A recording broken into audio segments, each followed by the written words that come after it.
Hello friends, अगर आपके पास गुलाब का पौधा है तो आने वाला जो फरवरी का महीना है, इसके जो 2-3 हफ्ते हैं वो बहुत ही इम्पॉर्टेंट टाइम है आपके गुलाब के पौधे के लिए।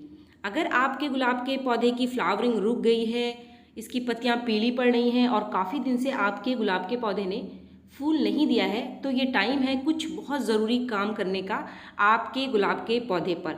अगर ये टाइम निकल गया तो ये काम आप अपने गुलाब के पौधे पर नहीं कर पाएंगे और आपको सितंबर महीने तक का इंतज़ार करना पड़ेगा। अगर आप अपने गुलाब के पौधे की रिपोर्टिंग करना चाहते हैं, आपका गुलाब का पौधा छोटे गमले में लगा हुआ है, आप उसका गमला बदलना चाहते हैं, तो ये भी एक बहुत अच्छा टाइम है, फरवरी का महीना। अगर आप नया गुलाब नर्सरी से खरीद कर लगाना चाहते हैं, अपने गार्डन में नया गुलाब ऐड करना चाहते हैं आप, तो भी ये टाइम बहुत ही अच्छा टाइम है गुलाब के पौधे के लिए। इस समय ये सारे काम आप अपने गुलाब के पौधे पर कर सकते हैं, क्योंकि ये टाइम अगर आपका निकल गया फरवरी का, तो फिर आप इसके ऊपर कोई भी काम नहीं कर पाएंगे। आगे गर्मियाँ शुरू हो जाएगी, तो गर्मियों के टाइम जो गुलाब है वो धीरे धीरे डोरमेंसी में चला जाता है, इसकी ग्रोथ काफ़ी स्लो हो जाती है। तो बस ये फरवरी का महीना ही है जिसमें आप अपने गुलाब के पौधे पर काम कर सकते हैं। ये काम जितनी जल्दी आप कर लेंगे, आपको अपने गुलाब के पौधे पर फरवरी और मार्च में उतनी ही अच्छी फ्लावरिंग मिलेगी। फ्रेंड्स, फरवरी और मार्च गुलाब की फ्लावरिंग का सबसे बढ़िया टाइम है।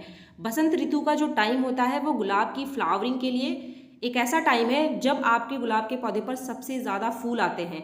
तो इसलिए ये काम आपको जितनी जल्दी हो सके अपने गुलाब के पौधे पर करना है।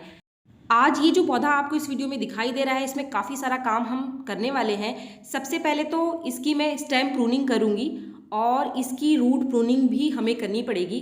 अगर आपके गुलाब के पौधे की रूट बॉन्डिंग हो रही है, रूट बॉन्डिंग उसे कहते हैं जब नीचे रूट बहुत ज़्यादा बन जाती है और रूट को पॉट में आगे बढ़ने के लिए जगह नहीं मिलती और ना ही मिट्टी मिलती है। ये आपको कैसे पता चलेगा कि जब आप अपने पौधे की मिट्टी की गुड़ाई करेंगे तो ऊपर से इसकी जो रूट है वो कटनी शुरू हो जाती है, ऊपर से जड़ें इसकी दिखाई देनी शुरू हो जाती है। तो इसका मतलब जो जड़ है वो काफ़ी ज़्यादा ग्रोथ कर गई है, अभी इसको जगह चाहिए और आगे बढ़ने के लिए। तो ये फरवरी का जो टाइम है इसकी रूट प्रूनिंग का काफ़ी अच्छा टाइम है। इस समय आप गुलाब के पौधे की रूट प्रूनिंग कर सकते हैं। अगर इस काम को करने के लिए आप फरवरी का महीना चूक जाते हैं तो फिर आपको ये काम सितंबर महीने में या फिर अक्टूबर के फर्स्ट वीक में करना पड़ेगा। फ्रेंड्स, रूट प्रूनिंग की ज़रूरत हमारे गुलाब के पौधे पर इसलिए पड़ती है कि अगर आपके गुलाब के पौधे में रूट बॉन्डिंग है और आप इसकी रूट प्रूनिंग नहीं करेंगे तो आप इसके अंदर कोई भी खाद डालें, आपका पौधा प्रॉपर तरीके से खाद को नहीं लेगा और वैसा का वैसा ही पड़ा रहेगा और इसकी पत्तियां कुछ बेजान सी रहेंगी और ना ही इसके अंदर फ्लावरिंग होगी। तो फ्रेंड्स, चलिए आज इस वीडियो में जो जो काम हम करने वाले हैं स्टेप टू स्टेप, वो पूरा वीडियो मैं आपके साथ शेयर कर रही हूँ। रूट प्रूनिंग से पहले इसमें मैं ऊपर कुछ स्टेम प्रूनिंग भी करूँगी। बहुत ज़्यादा हार्ड प्रूनिंग मैं नहीं करूँगी, लेकिन जितनी भी ब्रांचेस इसकी डेड पड़ी हुई हैं, जो कि डेड हेडिंग्स है, उनको निकालना बहुत ज़रूरी है, क्योंकि रूट प्रूनिंग के बाद भी हमारे पास नई ब्रांचेस तभी निकल कर आएंगी जब आप ऊपर से बेकार ब्रांचेस को निकाल देंगे।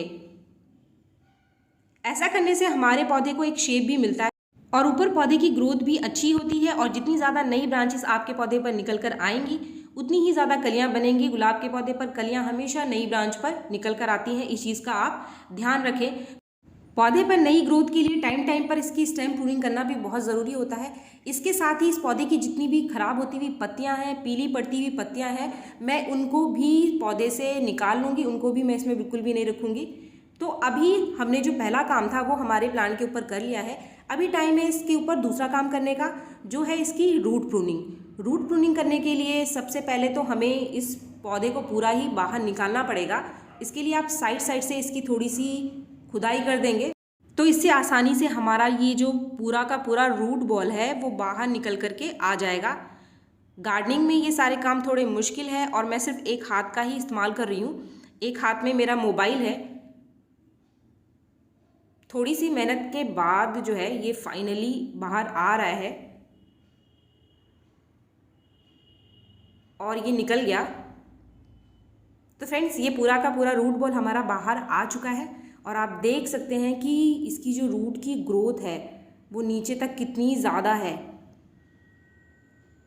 नीचे बिल्कुल मिट्टी ही नहीं बची है और आगे जो जड़ है उसको बढ़ने के लिए भी जगह नहीं बची है। तो बेचारा फूल कैसे देता है ये पौधा हमें।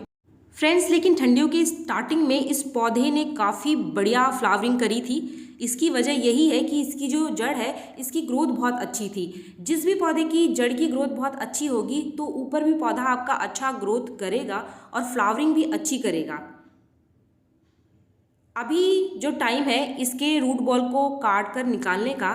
सबसे पहले ऊपर की मिट्टी को मैं हटा दूंगी और ये जो नीचे बहुत ज़्यादा आपको रूट दिखाई दे रहा है इस पूरे ही हिस्से को हमें काट करके बाहर निकालना पड़ेगा।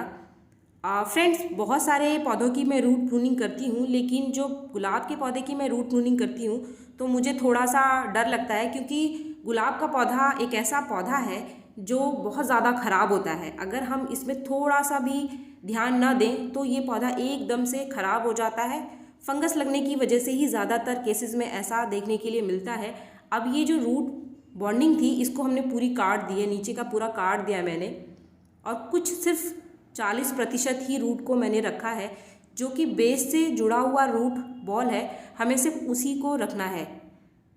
अब टाइम है एक बहुत ज़रूरी काम का, जिसका आप ध्यान से ज़रूर देखें इसको। अगर आपके पास कोई फंगीसाइड है तो आप थोड़ा सा फंगीसाइड पानी में घोल लीजिए और ये जो रूट बॉल है जो बचा हुआ है इसको आप भिगोकर कम से कम 15 मिनट के लिए इस पानी में आपको रखना है। अगर आपके पास फंगीसाइड नहीं है तो आप हल्दी पाउडर को पानी में घोलकर इसको इसके अंदर भिगो सकते हैं, अगर आप रूट प्रूनिंग करते हैं अपने पौधे की। तो 15 मिनट इसको हम पानी में छोड़ देंगे और तब तक हम पॉट तैयार कर लेंगे। जिस पॉट में मैंने इसको लगाकर पहले से रखा था उसी पॉट में हम इसको लगाएंगे। पॉटिंग मिक्स आप देख लीजिए, काफ़ी सारे लोग मुझसे कमेंट में पूछते हैं कि मैडम आप कौन सा पॉटिंग मिक्स अपने गुलाब के पौधे के लिए इस्तेमाल करती हो, तो वो मैं आपको बता देती हूँ। सबसे पहले मैंने यहाँ पे जो भी पॉटिंग मिक्स लिया है उसका आधा हिस्सा मैंने वर्मी कंपोस्ट लिया है। उसके बाद आधे हिस्से में मैंने 3 चीज़ें ली हैं, जिसका आप देख सकते हैं कि 10% कोकोपीट है, 10% मैंने यहाँ पे धान का छिलका लिया है और बाकी जो बचा 30% है ये है नॉर्मल मिट्टी। अगर आपके पास ये सारी चीज़ें नहीं हो तो आप वर्मी कंपोस्ट की मात्रा 10% बढ़ा दीजिए और मिट्टी को सिर्फ आप 40% ही रखें। ऐसा करने से पौधे में ड्रेनेज अच्छी रहती है और रूट की ग्रोथ अच्छी रहती है। कोकोपीट और धान के छिलके का इस्तेमाल इसलिए ही किया जाता है ताकि मिट्टी की ड्रेनेज अच्छी रहे, पानी मिट्टी में ज़्यादा देर तक ना रुके, आसानी से निकल जाए। और ड्रेनेज जब अच्छी होती है, मिट्टी जब भुरभुरी होती है तो जड़ भी अच्छी ग्रोथ करता है। और हमेशा ध्यान रखें, अगर आपके पौधे की जड़ अच्छी ग्रोथ करेगी तभी आपका पौधा अच्छी फ्लावरिंग करेगा। यहाँ पे एक एडिशनल चीज़ मैं इसमें डाल रही हूँ, ये है चाय की पत्ती। ये फ्रेश चाय की पत्ती है जो कि मैंने 2 चम्मच लिया है। इसको भी हम इसमें अच्छे से मिला देंगे। गुलाब के पौधे को एसिडिक मिट्टी पसंद है तो ये चाय की पत्ती डालने से इसकी मिट्टी जो है स्टार्टिंग से ही एसिडिक रहेगी, तो हमारा जो गुलाब है वो अच्छा ग्रोथ करेगा, अच्छी फ्लावरिंग करेगा आगे जाकर।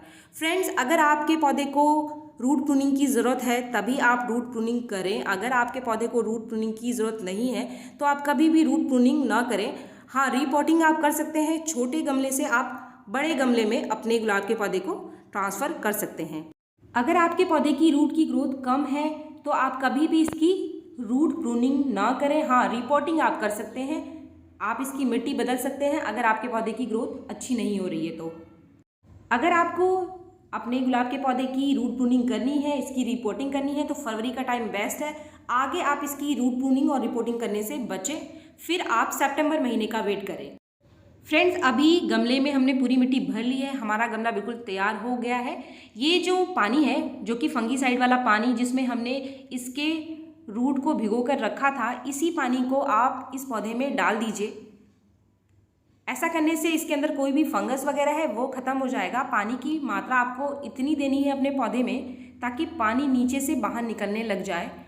इसके बाद आप पानी तभी देंगे जब आपके इस पौधे की मिट्टी हल्की आपको मॉइस्ट लगे। बहुत ज़्यादा सुखाना नहीं है आपको इसको, क्योंकि हमने इसकी रीपॉटिंग करी है। अगर आप ऐसा करेंगे तो इसकी जड़ को नुकसान पहुंचेगा। इसकी मिट्टी को आपको हल्का मॉइस्ट रखना है हमेशा। ये ठंडियां हैं फिर भी आप इसकी मिट्टी को मॉइस्ट रखेंगे, बहुत ज़्यादा गीली नहीं रखना है। साथ में इस पौधे को आप एक शेड वाली जगह पे रख दीजिए, तकरीबन तब तक जब तक कि इसमें कुछ नई पत्तियाँ, नई ग्रोथ, नए शूट्स आते हुए आपको दिखाई ना दें, तब तक आप इसको धूप में बिल्कुल भी न रखें। इस पॉइंट को आप नोट कर लीजिए। अगर आप धूप में रख देंगे तो आपका पौधा सडनली जो है वो मुरझा जाएगा और ख़राब भी हो सकता है। तो फ्रेंड्स, ये जो पौधा आपको दिखाई दे रहा है ये वही पौधा है जिसकी अभी हमने रूट प्रूनिंग और रिपोर्टिंग करी है। ये फ्लावरिंग जो आपको दिख रहा है ये इसका अक्टूबर-नवंबर महीने का है, जब इसने काफ़ी बढ़िया फ्लावरिंग करी थी, और दिसंबर में भी इसमें काफ़ी अच्छी फ्लावरिंग हुई है। आगे भी इसमें बहुत अच्छी फ्लावरिंग होगी क्योंकि हमने जो काम इसके ऊपर करना था वो कर दिया है, क्योंकि काफ़ी दिन से इसकी फ्लावरिंग रुकी हुई थी। तो फ्रेंड्स, अगर आपको वीडियो पसंद आया तो एक लाइक ज़रूर करें, और मेरे चैनल को आपने अब तक सब्सक्राइब नहीं किया है तो मेरे चैनल को सब्सक्राइब भी ज़रूर कर लें। Thank you.